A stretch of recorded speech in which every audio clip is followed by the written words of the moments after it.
এই এই মুহূর্তে এটা দেখছেন, এটা হচ্ছে সাগর দিঘি। এটাকে কমলা রানীর দিঘি বলে। এই দেখেন ভিউগুলো অনেক সুন্দর।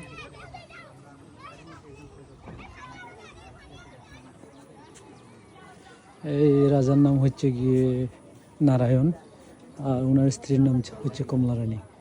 এই কমলা রানী এই দিঘিতেই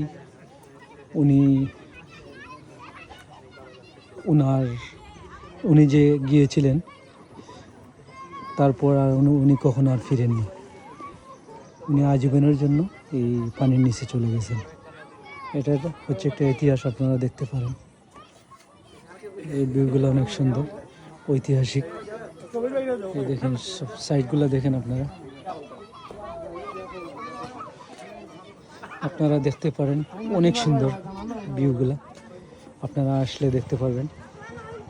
আর সত্যি কথা বলতে আবারও বলতেছি, যেটা হচ্ছে গিয়ে এই মাঝামাঝি রাজাই দিঘিটা খনন করেছিল, তখন পানি উঠে না।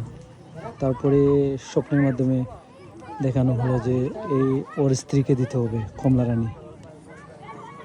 তো ওর স্ত্রী জানতো না, পরে বলছিল মাঝামাঝি ওর স্ত্রীকে গিয়ে যে মাঝামাঝি গিয়ে দাঁড়াও। পরে মাঝামাঝি দাঁড়ানোর পরেই কিন্তু পানি চলে আসে, আর উনি আর উঠতে পারেননি। তো একটা গান বলেছিলেন, গানটা আমার মনে নেই। তারপরে স্লোলি পানি উঠতে তারপরে উনি ডুবে যায়। পরে চুলগুলো অনেক লম্বা ছিল এই রানীর, চুলগুলো আস্তে আস্তে ডুবে যায়। পরে এখানে মাঝামাঝি একটা কি বলে যুগ, পানির মধ্যে যুগ থাকে, বড় একটা যুগ ছিল অনেক আগে। এখন বর্তমানে এই যুগটা আর পাওয়া যাচ্ছে না, এখন ছোটো হয়ে গেছে, তারপরে অনেক বড়, দেখতে পারেন, খুবই সুন্দর।